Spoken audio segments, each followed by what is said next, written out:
This is Katherine and Christopher Tipper, and we are your favorite 401 couple. And today we're doing a solo episode. Solo meaning us two. Guestless. This episode is about tech and how it grew up and how 401k plans grew up kind of together. And the point is that 401k plans, when they first started in 1974, like the That was ERISA, dear. ERISA. 401k, we're a little later. Okay. But when ERISA started in 1974, the technology landscape was almost nothing, right? It was Correct. paper and pencils. Occasionally in a pen and a 10 key, but yeah. Right. 10 keys were the height of sophistication. I know. Okay. And what I really like about this episode is I get to tell some stories from the Wayback Machine. Right, dear? I'll make sure the references They don't necessarily make it in the final cut, but I get to tell the stories. That's why we have Bruin. Okay, so I guess when we do the lightning round, we're going to do the lightning round with you. You like that, right? Yes. Yeah. Hugh is amazing. Okay. So what is one piece of retirement tech you wish every TPA or advisor actually used well? A secure client portal. Okay. And that they had a functional, good, secure client portal. With a long enough password to count. Well, we're presuming security is good enough. I was recently at a tech-focused John Hancock event, and 50% of the surveyed TPAs were not using a portal. Scary in 2025. And that was weeks ago, not decades ago. Yeah. Okay, second question, because this is lightning round, okay? What's more dangerous, outdated record-keeping systems or AI being used without oversight? Death is not an option. I understand that. That's actually a really good... what is more dangerous, an outdated record-keeping system? So, all right. So what you've got there is something that could theoretically be hacked, whereas an AI being used without oversight. So the AI being used without oversight may be... I'm actually going to go towards the record-keeping system. Okay, because that would actually be, you don't need a tremendous level of sophistication to steal a lot of money from a really bad, outdated record-keeping system. Yep, and in the end, the baseline is the money. And Filippo agrees, which is the important part. Okay, so what tech trend in retirement do you think is over or underhyped? What tech trend in retirement is over? Does Filippo have an idea? I phoned a friend, and Filippo's idea was AI is the answer to both of those. It's a little overhyped, and well, it's not underhyped. Overhyped and underutilized is probably going to be AI. Now, I'm not saying forever, because I do remember with a little bit of embarrassment, November of 23, the video we did about AI with our complete lack of understanding as to what was available in ChatGPT. Okay, we thought we did a great episode. It was really off the mark. Go look it up. All right. And finally, what is your favorite place to travel to? Well, anywhere with you. Well, it is a lightning round. It is okay. No, but it's now after this trip, definitely northwestern France, definitely Brittany, France. Yeah, I would say France never disappoints. No, France. No, not on the whole. Yeah. It has its moments with its lack of signage. You have to know what you're doing. You have to know what you're doing. You're an adult and you need to know what you're doing. That's the assumption in France. Okay. So the topic for today is that in 401k plans, features and benefits grew up with the technology. It's not your daddy's 401k anymore. Push and pull of technology developing and 401k plans developing, and the complexity and risk in plans over time has changed. So, ERISA, 1974, the before times, it was mostly pension plans. Pension plans moved at the speed of glaciers. Yeah. Glaciers, right? And so fast forward to payroll contributions that are every 2 weeks. So there's a lot of data, and it's separated out by person, by source. Every 2 weeks, there's just a lot more data, a lot more options, and contributions all the time. So there's the before times when the pace of everything could be slow, and now it's hyper fast. So, and I'm going to add some more context to the before times. Okay, what's the before times? Oh well, go. anything before today, basically, the rate So I things can are ask, the changing. first day you started your job in the industry, what was on your desk? What the first January 17th, 1990, I had an IBM clone. Was that an XT or an AT then? I think that was an AT. It was an AT. So you Uh, had a Now computer. then, I had a computer January 1990. I had bought my first Mac December of '84. Okay, and I got paid to teach people how to use computers and do the graphic work and all that other stuff for the 5+ years before I started my job in 1990. And we had a sneaker network. There was no mouse, and the AT. I don't know. I think it was Lotus 123. I can't remember what software we're using. It had 256 rows and 128 columns. I think was it, because everything was on a 5 1/4, 5 3/4, 5 1/4 inch floppy. All right. We did have a printer. We had no compliance system. We had a typing pool of 6 people. Okay, typing stuff out. I would finish a report, and it could be 6 weeks before it came out the other end. And then the other thing, and I'm presuming the statute of limitations has gone away on this because the gentleman is dead now, but 32, how long ago was this? 37 years ago. All right.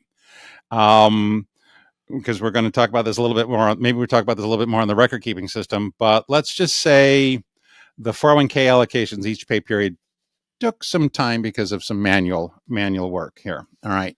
So, quick question on that. Was there any problems with the deposits being timely then? If it took so long to do, or I like have nobody cared? no idea because that wasn't, how am I supposed to know? I was in DB and profit sharing. So that's the funny Somebody thing. had to call you on the telephone to tell you it hadn't been made. Well, see, and that's another thing. Back in the day, the receptionist would run down the hall. So and so's on the phone long distance. Okay, Yeah. and what am I supposed to do? Oh, they FedExed it in. It needs to be done quicker. No, not going to happen. Um, Okay. so, but let's go into the. So, are we going to go through this with a little Yes, bit of the dates? absolutely. And some of the dates. And so, the one thing that I realized, if daycare began in 1967, that's Keep part of the reason why they do defined benefits and cash balances. They were focused on the plans that were happening then, Now, right? okay. Or am I So I wrong? didn't double check this with Robin, who used to work at Daytare and works for me now. But the Daytare story that was told to me, look at the words. It's dates in the air. All right.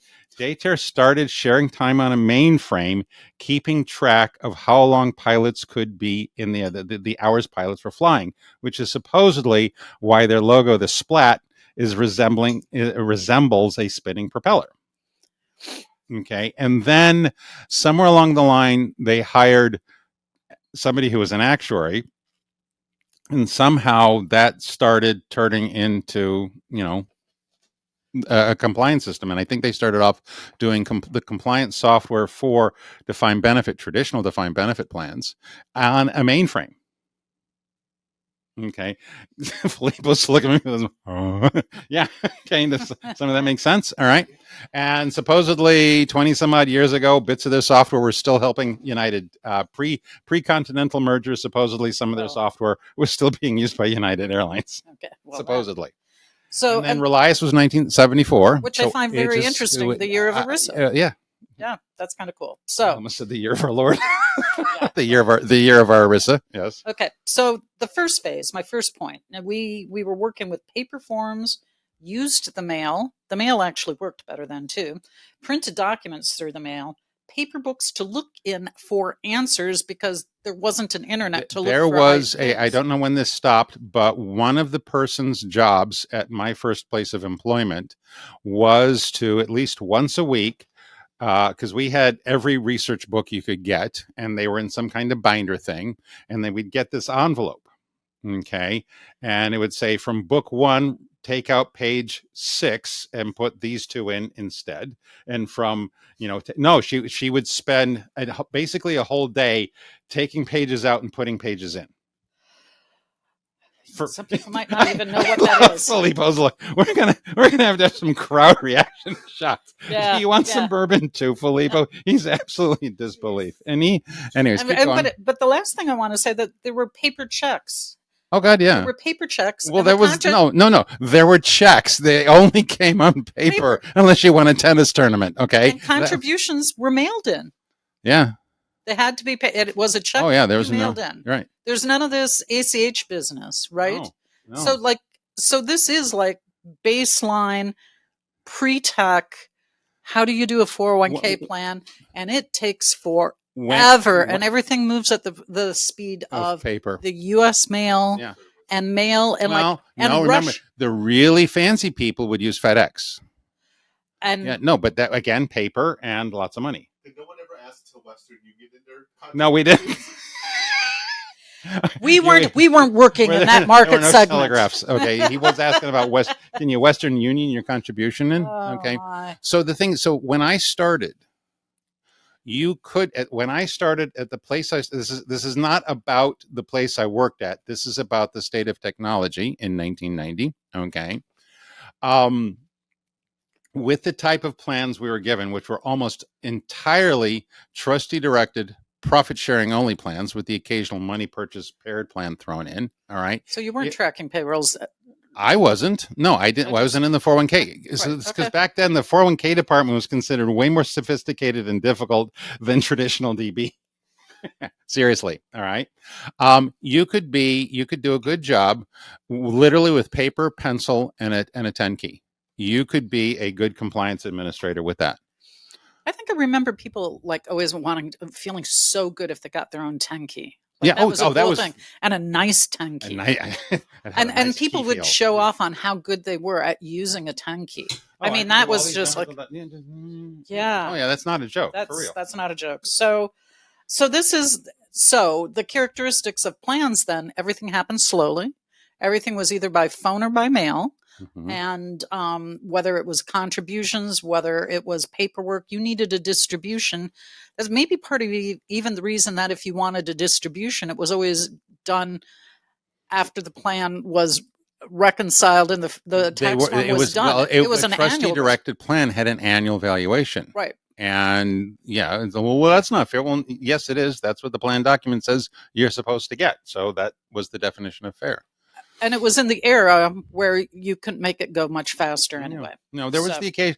Faxes were just starting. I think you got something in here about when a fax faxes are, but I said, well, in 1970 to 1980 but is they were huge. They were very, very expensive. The fax machine we bought at the place I worked at in Chicago in the early 90s probably cost, and it was a thermal one, and I think it cost 3 times the price of a desktop computer with a 13-inch CRT that weighed 90 pounds.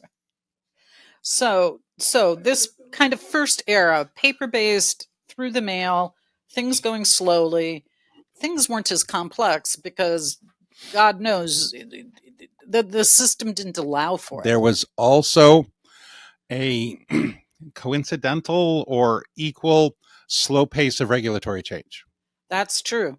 We had things, the regulations changed very slowly then as well. We knew something was going, we would have something was going to be in effect 5 years from now, 4 years from now, 3 years from now. We had time to get to it.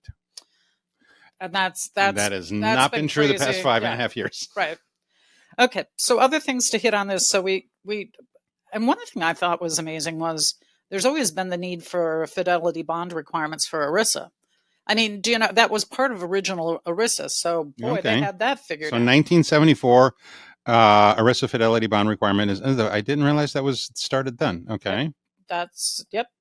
And then faxes, not only were they used from 1970 to 1980 when they're introduced, 1990 was their peak. So, I mean, their peak was 35 years ago. So when we have some vendors where you have to fax in a form, I'm just like, get out of the 90s, okay? Yeah. So now the other thing I found really surprising was the first version of Microsoft Excel was in 1987. So maybe I was using Excel in 1990? It wasn't as widely used as Lotus. And Lotus was the big one? Okay. I think I was using Excel because what I remember was so at work, I had an IBM clone, and at home, I had a Mac, and they were different products. So I was probably using because I think Bill had the Office suite on Mac before he had it on the Windows machine or something like that. It was just very, yeah. But in terms of complete horror, all this data you're supposed to keep track of, and you don't have an Excel spreadsheet. Well, no, right. Yeah. Well, we had these great big columnar, the paper. columnar books. Right. Yeah. Hopefully there's not a fire. The paper spreadsheet. Yeah. Huh? The paper spreadsheet. Yeah, that yeah, giant Yeah, pad. absolutely. So, okay. Now, but I do want to say one thing. I am not old enough to have used punch cards at work. I used punch cards in college, but by the time I entered the workforce, at least we'd gotten rid of the punch cards. And kids, look it up. Zach, find a link. And then also find a picture of people making a Christmas wreath out of punch cards. Trust me. But I would say, yeah. So lots of hard work. So, okay. So, and it wasn't until the 1990s that the internet and email were starting to get hold. And so this whole idea of how you communicate with clients, it was by sending a letter, right? And if you needed it to go fast, it was by fax or right. overnight. Or you called long distance. Well, yeah, you had to know how to talk to people then. Right. And I would say it also what I looked up to was in 1993, there were PDFs. That's when they started. That's interesting. Okay. And we Adobe. thought they were secure. Yes. Well, they were back then. How do you, yeah. Do you know what? Somebody couldn't change what was on a PDF. You had something secure. And That's right, 'cause they didn't have the software. they didn't have the software. So if you sent somebody something in a PDF, it was solid. Yeah. You memorialized. And back then faxes were secure too. Because they didn't go through the email. Keep going. So now we start going into the era of when both firms are starting to use more complex software and businesses are able to have more commonly computers and email and the internet in their offices. Right. So now there's a change. And a lot of the change is not only the equipment, but then the complexity and speed. Correct. So in terms of when I started in 1990, we didn't really consider it record keeping, what we were doing with an annual trustee directed profit sharing or money purchase plan. But the 401k plans, some of them would have quarterly valuations with some participant direction. In other words, there'd be 3 or 4 different funds. I wasn't involved in that then, so I don't know exactly what they were called. But we would have to, each pay period, come up with a split based on what we had record for somebody's investment elections. But the owner of the company insisted on reviewing all of them before they were passed on to the investment holder, which was probably some kind of brokerage account or something like that. And they would be on his desk for weeks at a time, and he would review them. So I have no idea when the money was being deposited. No idea. But a whole bunch of deposits would get, a whole bunch of weeks' payrolls would get done all at once. And then you'd get this quarterly report. And if you wanted to make an election change, I don't know how many months after the fact you were changing your elections by the time it happened. Yeah, and so in these before times, you could only. And he wasn't unique. This is how it was being done back then. So in these before times, you could only have so many investment options in a plan, right? You could only run with a few. You couldn't run with the 5 or 6. Administrative, yeah. You couldn't run with the 500 or 600 you can now. Oh God, no! I mean, 5 would. I thought you were going to say 5 or 6. That would be a lot. Okay, and we didn't have that. We didn't have the spreadsheet rows. We had 256 rows. So the plan was simpler, just because we didn't have the technology to keep track of more things. Yeah, and there was, and the law. Well, we haven't even gotten into class allocation. That was allowed back then, but nobody could do it because it was all paper and pen. Right. So then the other question I have that I didn't look up, and then maybe we can look it up and say, when did mutual funds get invented? Oh no, that's MFS. Mutual funds have been around for a lot longer. Okay. Yeah, so they were, but it's when they became a staple of the record keepers. So that's one date we didn't get here, is when these vendor partners of ours started actually providing record keeping services. Now, when I was working in '92 downtown in Chicago, we had a relationship with Founders Funds, which was a small independent mutual fund family back then based in Denver. And I don't know whose software they were using, but they were record keeping their family of mutual funds. And we had a bunch of clients where all the investments were their mutual funds. And as Filippo breaking out the Google machine. Okay, so He's looking it up on his phone. now what we did. So one of the things I was trying to look up is when did we progress to the point where completely online distribution transactions, distribution requests were happening, and the firmest date we got was 1997 for principal. We got some other conflicting informations, but basically between 97 and 2003, excuse me, 2004 is when most, if not all, of the major current record keepers got online distributions. So that was paper back then. And I would say that even though those things we got some dates earlier than we thought, they weren't that widely used. That was seen as kind of like woohoo. That's kind of people, because I would say participants wanted Right. paper Now, because they all didn't have laptops and computers on their desks. No, or they at didn't have home phones. so Now, that they according could to our do it. friend at Fidelity, Fidelity may have been last to the online distribution party, but in 1995, Fidelity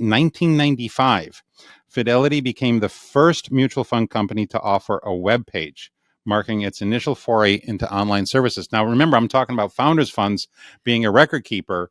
I don't remember having a website. We got paper copies of the reports is all I remember. We didn't get it on Excel or anything like that. So I want to say that's 25 years ago. So give up your paper statements. That's 30 They're that years old. ago. That's old. Let's get rid of them. Yeah. Okay? What do you got, Filippo? It's not giving me when record keeping actually. No. That's okay. So let's move into what I would call my second point, or the kind of second point of time that I think is important, and that's up to 2000. Okay, so in 2000, Yes. well, we're still a lot paper based. Work still moves at the speed of U.S. mail. Mhm. And it's funny that, the big song by Prince was Party Like It's 1999, as we were all worried about Y2K. I Like worked we at Dayco then. actually believed that the world would come to an end Yes. because the digits were going to roll over, and we didn't believe there could be more than 4.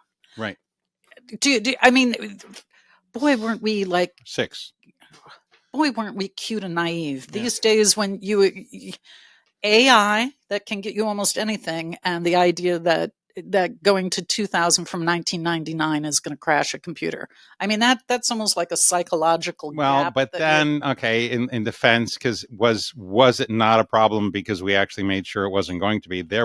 Software was changed to handle the move from 99 to 0. Yeah, Yeah. still To 0. just crazy. Okay, so let's start hitting off what started to happen after 2000 that started to accelerate this whole using computers. So in 2004, FT William product launch after 4 years of prep work.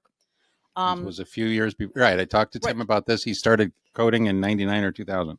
But the point is, at a certain point, you needed to do 5500s online with the Department of it was the Department of Labor, right? 2004. Yes, I think it was the DOL. You were told you needed to do it, and there wasn't a software vendor at that moment that could do it until FT William did it. Well, so the others did. No, hang on. Okay, no. They're the first. Fort William. Hang on. That's the next topic, sweets. The Fort William was the first and only still compliance vendor born on the internet. Okay.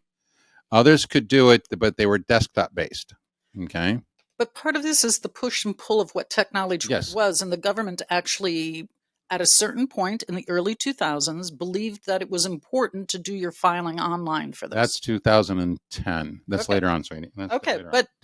But the push and pull that we all believe the internet worked we'll get well to some enough. Specific dates in a minute. We could do that. Okay, so 2005. I would say in February of 2005. The first. Though now my number looks a little different. Well, YouTube started in 2005, but the big kind of push was Charlie Bit My Finger in 2007. And that's the first time we had like a viral moment, right? And it was ridiculous in some ways, but nobody really felt like the internet was like useful in this way. And now it suddenly becomes.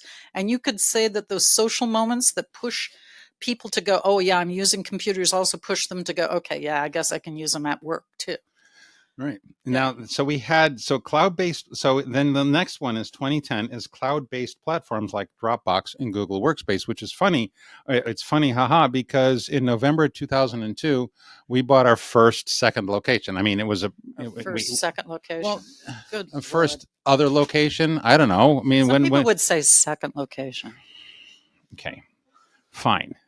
We'd made other acquisitions after that, is why I was saying it was the first one. Okay, so they were in Denver, and there was no SharePoint. I don't know if Azure existed then, but it was really, if it did, it was really expensive and difficult. All right, and one of the benefits of Daytare DOS was the files were really small and light, and I think we emailed them back and forth. Put your eyes back in your head. Nobody had invented cybersecurity yet. 2002, yeah. And then eventually we started doing LogMeIn and stuff like that. So, but one of the things I wanted to talk about was actually in advertising in like the late 2000s, 2007, 8, 9, 10. We thought sending paper to people to advertise was a way to do things, right? Like people would open their mail and look at it and make decisions, right? According to the stuff in our mailbox at lunch, other people still think that. Right. Well, now it's unusual enough. Maybe you look at it. But the reason to say that is the whole like push to be online and to have that online presence in life is so strong that a majority of businesses now believe this, and the ones who don't kind of suffer for it. And it's very interesting. We had a lot of that happen 5.5 years ago with COVID. Right. Yeah. Right. COVID's coming. I know COVID's coming. COVID's again. Coming. COVID's coming. You know that. Yeah. So, okay. So the other thing is like, DocuSign started commercial sales in 2005, and that's whole like before Dropbox. Okay. But the whole idea that you could have somebody sign something online and send it to them that way, and it works and it's legal. That's what's, the acceptance of it being legal, took a while. But DocuSign started in 2005. So it's interesting to go, it was out there. But it was on the outside of acceptability. But when it first started, I don't think you could legally DocuSign a plan document. I think that had to come later. And I did not check to see when that date was. And so now the funny thing is it was unique technology at that point, DocuSign. And now it's starting to be that being able to sign in software is like a requirement of any software that you have. It's like a feature you don't know. Well, it's something we look for. Not everybody does, Jerry. Yeah, but it's moving there. I'd say it's moving there. Okay. And then actually in 2010, cloud-based platforms like Dropbox and Google Workspace begun. And that's another funny thing, is that everybody had in the past had to work in an office and have the software there, right? You were in the office because that's how software worked. Mm-hmm. And you couldn't communicate between software and locations very easily. No. And so as cloud begins, then it starts to be having multiple locations or having people work remotely. It starts to be a wedge that you can do. But before that, that wasn't even something that a company under a certain amount of people could consider. What do you think differently? No. What some people were doing, it drove me nuts.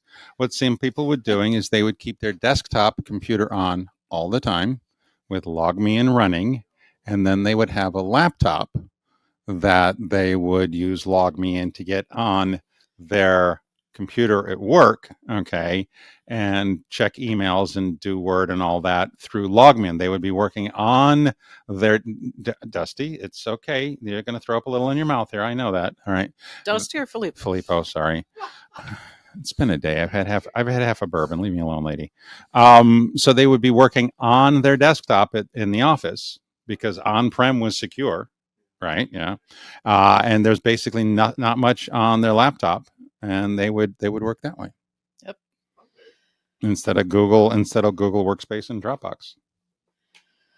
So we went through this phase where things are starting to come out. They're starting to be adopted a little bit, but they're not mainstream. Then we start moving into a period where you can do very amazing things online. It's acceptable to do things online. Right. So you can have documents delivered electronically. You can send it to a client. You don't have to put it in an envelope and mail it. You can send it to them. They can sign it. It can come back. It counts. Contributions. And let's do a pause here. I'm going to try to find out from Fort William when they first started the client portal, because I don't think we had it. We did not have it in 2009. I think it's a huge step that contributions could be done electronically. I know Oh, that right, it sounds yes. funny, but you can set up to have all your contributions be done electronically. Um, once again, not waiting for the mail to get to some place and taking 7 days for that contribution to be there. You could file your 5500 electronically, and that meant you could see Not- that it actually got done. that though you got that an was acceptance. later. That wasn't the first version. That's So your edition. in this late summer of 2000, for the 1999 plan year, the IRS and Department of Labor finally released the software for practitioners to file the first 5500. It was going to be filed paperly, but uploaded digitally. All right. And what you had at the print, the 8.5 by 11, the top, I don't know, 7.5 inches was the form. The bottom 3.5 or whatever's left was this 2D barcode. Okay. And I happened to be at Daytare a couple days after the discs went out, because that's how they updated the system back then. After the discs came out, and A floppy disk in the mail. It was like no, a book of the month then it club. was the three and a half. Three and a half. No, they were the harder one. No, we weren't using CDs then or DVDs. So like a day or two after they got mailed out, the phone was ringing off the hook.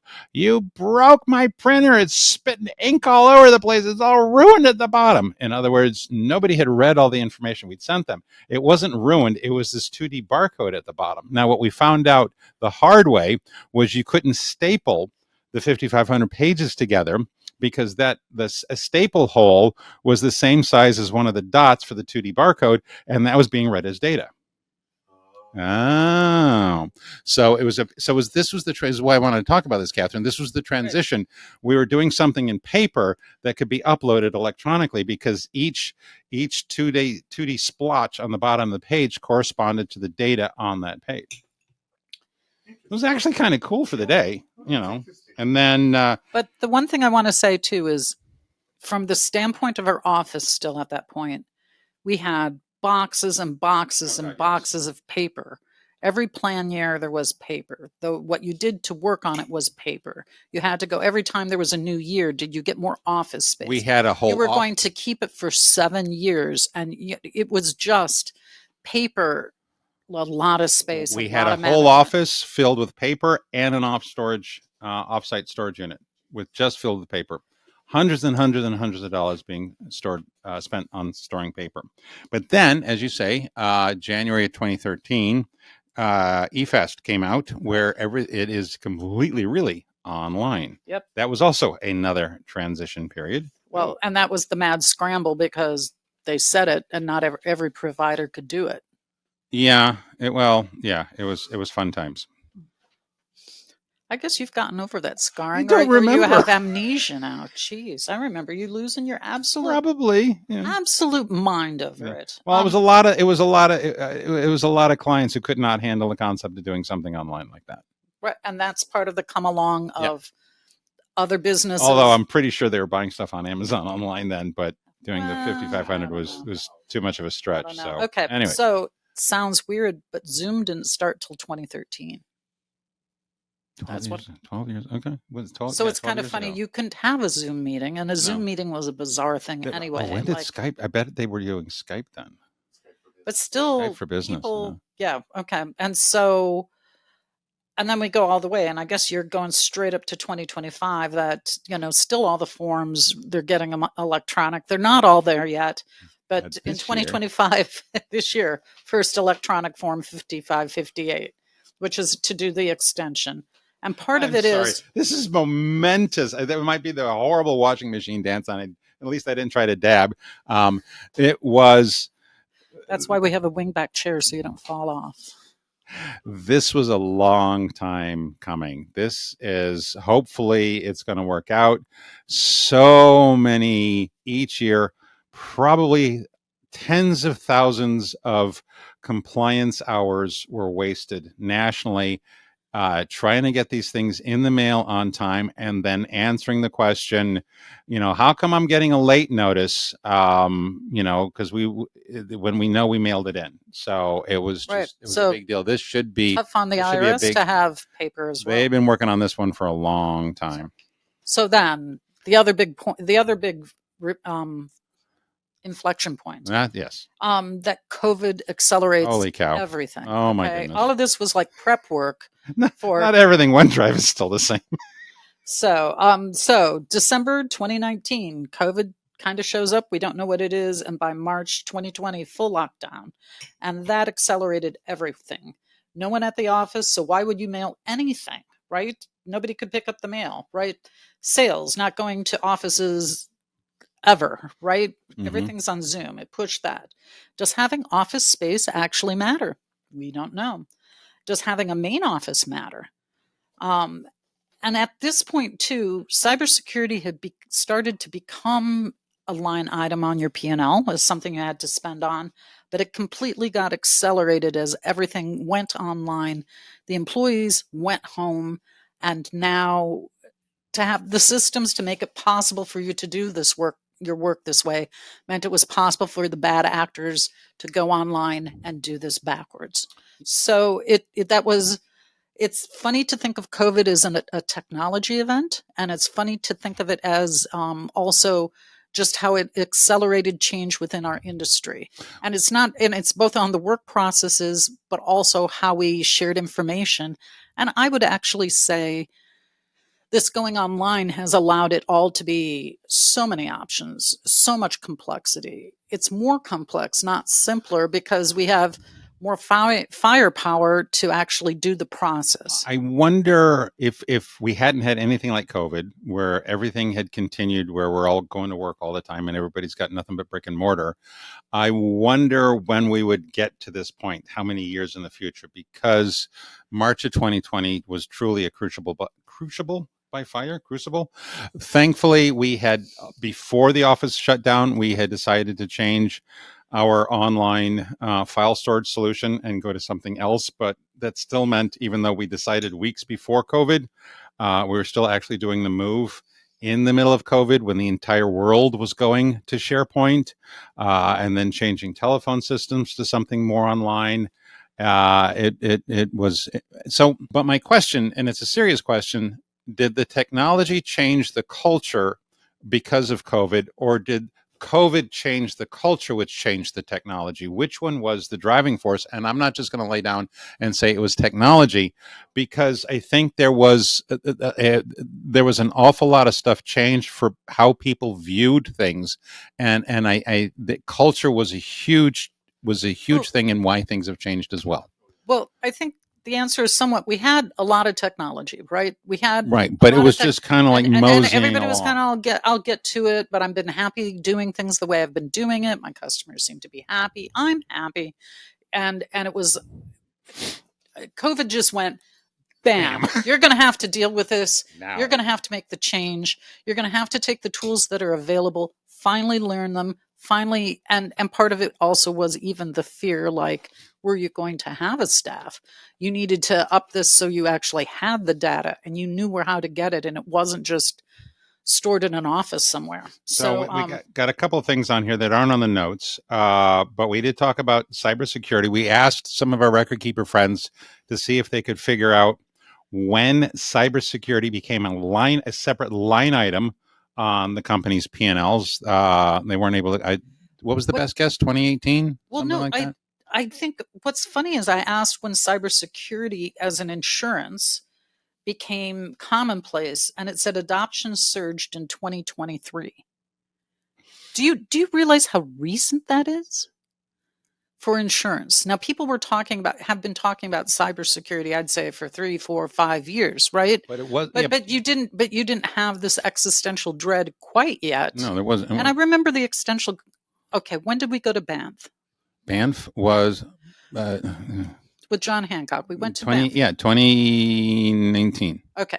I remember that being my first moment of existential dread of really realizing what a bad actor could do in terms of going online and requesting a distribution and it all going through, and nobody stopped it, and there goes $400,000. Right. I remember walking out of that and going, maybe I can always work at the library if my Right. whole business explodes. 2018, 2019 was when we started to hear about state level bad actors going after the large record keeping platforms. Okay. But it wasn't until February, March of 21 or 22 that the DOL published the 3 different types of cybersecurity best practices. Okay. Yes. Uh, It was here, so 21. so it's 21. Okay. And I looked at them and I read them and I went, these are good because we're following all of them. We made Okay. a video about it. Yes. We probably need to do another one. But the cybersecurity is relatively recent as a line item. And the fact that, what did you say, in 2023 is when Between 2020 and 2023, adoption surged? and then adoption surged. And then in 2023, they found that 43% of all cyber attacks targeted small businesses, But which only is scary, and only 14 had comprehensive cybersecurity measures in place. Okay. So huge vulnerability happened. And And it part all of, goes back to COVID. It's because everybody went home. Right. but then also because computing was in the cloud, so all you needed was a laptop and a connection, and then you could sit in your basement and hammer hard. It actually is a job for some people in some And places. then the other thing that we don't have on here is we've had things have reversed. What trend from all of this is going backwards, Catherine? What trend on here is retrenching? Retrenching or rewinding? I don't know what's rewinding, Love. Well, Drinking bourbon. no, that's Okay, just that's going a forward. okay. No, we're definitely work from wherever, but a lot of the large employers, Zoom being one of them, are requiring work from home. How the Oh, no, hell work does from home or work? No, geez, I'm saying it backwards. Sorry, Jeez. sweetie. Yes, forgive me. They're Okay, bringing them back to they're the bringing them office. back. They're having mandatory office time. Okay, a number of employers, large and small, are done with work from home, and they're requiring their staff to actually be in the brick and mortar most of the time, if not full time, which we think is a competitive disadvantage. So please go do more of it. Anyway, do what's appropriate for you, I would say. There are no hard recommendations here, Christopher. Okay. No fiduciary responsibility. No F word for But the one responsibility. thing that I wanted to say, another key milestone that you think, like, this has been forever. Like, if you're of a certain age, it's forever. Like, same day ACH has only happened in 2016. Do you like, money just didn't move as fast at one point? So some of the criticisms that people have of 401k plans, like it's just like an ATM. Well, it couldn't be that way until a certain point because money didn't move fast enough. And it still doesn't. Well, Mm. but it couldn't. Back at Right. a certain point, it was paper sent to someone, Oh, yes, filled I see out, what you're saying. Sorry. came back, The and then a compliance check came out. Yeah. sent out. And it might be in the plan you do it once a year, right? There was no way it could be an ATM because life didn't move that fast, okay? And so one of the features of 401k plans or criticisms of 401k plans is it's like an ATM. Well, when it was born, it couldn't be like that. So that's like a feature in technology that's happened to be convenient, but it's not a flaw of 401k plans. Right, because when 401k plan, again, 1990. Okay, I don't know that there were record keepers like the big online ones. You had to go and you had to do it the paper way we were doing it. We had a conversation with a Hancock employee, and before 2010, I think only less than 5% of all the participants at Hancock had ever logged on, or something like that. I mean, this is old data, but there was a time when record keeping was still, I guess maybe its first 10, 15 years, people weren't using it. Well, and the other funny thing about that is, like, if you ask one of our staff members right now, what do they really want from a record keeper? And it's the ability to go on and pull down usable documents immediately, right? Well, when 401k plans first started, like, the data wasn't online, the data wasn't downloadable. There actually wasn't software you could upload it to. Batch uploading is, I don't know when that but so that that's not a flaw of 401k plans. Okay, how that information moves, it's how technology has changed, how 401k plans have adapted in terms of the service providers. So it's funny to watch how this kind of goes back and forth, and that's why 401k plans are still really popular. Is the service providers keep working very hard to keep up to date with what's going on. Yeah, Remarkably. somebody might be a leader in the industry. Please understand, record keeper friends, this is not any diss to any of you guys, okay? Record keepers might think they're leading the industry in some area, but they are not out in front of the population. Okay, I think the people would. Well, there's a bell curve, Yeah, right? yeah, Because yeah. there's some people down here and there. Right. My favorite thing about technology is COVID made it that everyone was expected to take out their smartphone and do a QR code to look at a menu. So I'm saying, y'all, it's all over that you can't use technology, right? Because when you want to eat, you will use technology. Yeah, and you know how much I love tech, and you know how much I hate the QR codes for the restaurants. I know you do. I want a freaking menu. I'm happy to use tech all day long and be paperless for the day, but when I go out for a beer or dinner or whatever, I want a freaking menu. Well, you were born before 74. Yes, there I was. So I remember the moon landing. Yeah, yes, you actually. I actually do. Really, I watched it live. So, anything else that you can think of how technology has gone kind of hand in hand in developing 401k as a product or a service to people? Okay, the one thing I talked about it. Yes, there's one thing I talked about it very briefly, and that is the concept of first it was age weighted, and then it was class allocation. All right, there's a legal way to have different contributions go to different participants that requires a lot of calculations behind the scenes. All right. And when I started in 1990, we just were not doing it. We thought we were very advanced because we were using integrated, okay, which was a very simple formula. All right. It didn't matter what anybody else was doing. You're only looking at one person at a time. But with class allocation, as the computing power and the software got better, we were able to offer it more and more. It still takes, there's still a lot of manual work to make sure it's right, but to make sure that the right people are getting the right amounts from an employer point of view. But the compliance part of it became very easy to offer. The key there is knowing what to do when. Okay, it's easy for us because of the right software. So, but that's been a big change in how employer contributions are done. So, do you think there'd be Roth if there hadn't been all this technology? And the reason I say that is because wow, our contributions complex. It could be pre-tax, after-tax, all those. Roth, yes. Automatic enrollment without. Can you imagine? Okay, I want you to forget what you do. I want you, Katherine. Yes. I want you to forget what we do for a living. Right. I want you to put your 100% HR hat on. Right. Okay. Right. You have 150 employees. Yes. 4 states. Yes. For some reason, you are using QuickBooks Desktop. Yes. Okay. Oh, that's already some technology, but there, keep going. You're using QuickBooks Desktop. Yep. And we have automatic enrollment. Yes. With automatic escalation. Yes. And everything has to be mailed to the record keeper.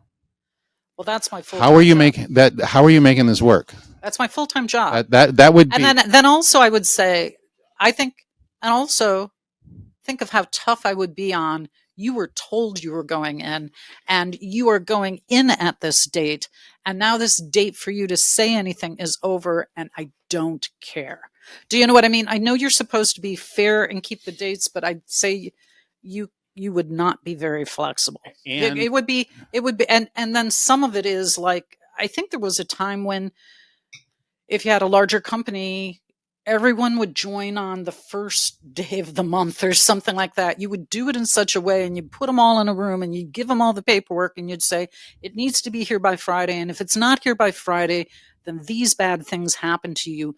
And you meant it. Right. because you could not be flexible. And it's funny with like email and automatic reminders and all those emails, we've become a little bit more like, we Right, can but you nag you a are lot. right, but you were asking about the, what wouldn't we have with technology?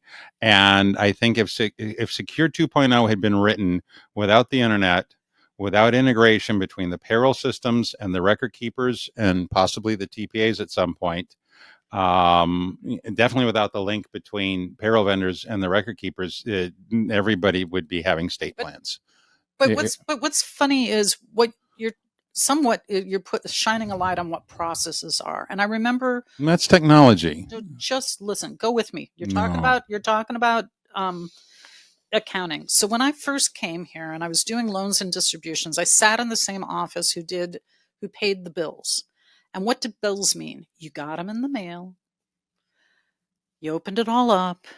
You filed it in, you put it in there, and then when you needed to pay them, you pulled them out, you wrote out the check, you had somebody sign the check, then you put it in an envelope, then you put a stamp on it, and then it got picked up, and then you had to file the whole thing. Right.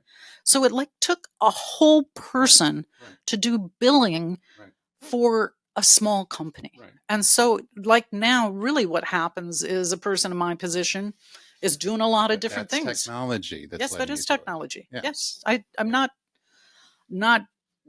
short on that at all. But I still remember coming and being like out of my mind how wasteful it seemed that I watched somebody walk on and stamp it and put the date it came in and everything else, and then have all the file things and then putting them in, and then coming out and asking you should they do it, and then they print it, and they took days to pay 5 bills.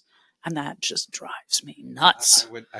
Right now, I would so much wish 2025 Katherine could go back to 1990 Tacoma and watch the person file and fill up those research notebooks. I told you about my story though, Yeah. when When I worked for Starbucks and I had to go to City Hall to get a permit. When I was at Starbucks, I'm watching one person walk over with a piece of paper and then Xerox it and then walk back and then walk over again. And I mean, it was like you could spend your whole time. But I met somebody. The point was, it was a massive photocopier that had a feeder on it, and it was 10 minutes to closing, and you needed something, or a store wasn't opening for the weekend, and it was 10 minutes to closing on a Friday. And the old person behind the counter had a stack of paper. They did not put the stack of paper on the printer. They walked. They got their steps in. But photocopying one page. But that's even more self-service than the person who I met who had a job. Her only job was to be the person who made copies. She stayed at the copier all day long. And when people came, she would make a copy for them. And what she loved about that job is she was able to read this. She was able to read the whole New York Times every day. Just wait, the whole New York Times every day. Because she was sitting next to the I think it was an early Starbucks person that I know. She had this job. She thought it was amazing because she got to read the newspaper every day, and then someone would stop her to make a copy because the guy in the elevator, like somehow making a copy was such a hard thing to do. But the point is about now you can be flexible and have other systems because you can upload it and download it and send it to people. But how you had to do it before was much more command and control.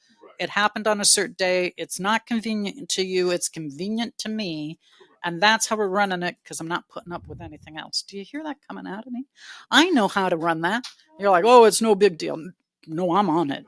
Yes, sir. And one thing, I mean, we haven't even talked about the different benefits and opportunities for efficiency that you can get with artificial intelligence inside a good CRM portal. And we're going to leave that for podcast part 2. So this is Katherine and Christopher, the 401 couple, having a very lively discussion about how plans have both grown up and expanded as technology does. And the 401k plan of today is not the same as what it was when it first hobbled out of the late 70s. Crawled out with 3 broken legs and a missing arm. Yeah, no. You're pretty dark. No, I don't know. It just kind of erupted by itself. So it wasn't made, it was found. It was a dark eruption. Yes. Okay. Anyways, so what I just realized is this is the first podcast episode after we actually have our podcasts on Apple and Spotify, which is a audio only medium. I don't think So if you want to see our pictures, go on to YouTube or LinkedIn. And if we don't think we missed, I don't think we did too much stuff that's very visual. There are going to be a couple of graphics up on the screen for the visual for the YouTube of this. What? Except if you like to see snide looks and sarcasm. Well, I'm sure they can hear the eye rolls behind your sunglasses, my dear. Trust me. All right. So catch us on Apple Podcast, Spotify, YouTube, LinkedIn. Oh my God, we're getting out all over the place, aren't we? We are. So you know what That's to do. a big technology. You know what to do. Thank you very much to our fans who do write in and ask questions, specifically giving us ideas for future videos and podcast content. Thank you very much. If you know somebody in the industry who you think the industry would want to hear from, that we would have an interesting conversation with. Or there's something that you want Christopher to learn and you want the person to show up and actually tell them. Oh, that would be good. Yes, I'd love that. Okay, that would be great. Educate Christopher. Yes, we're going to call this the Educate Christopher podcast, otherwise known as 401 Couple.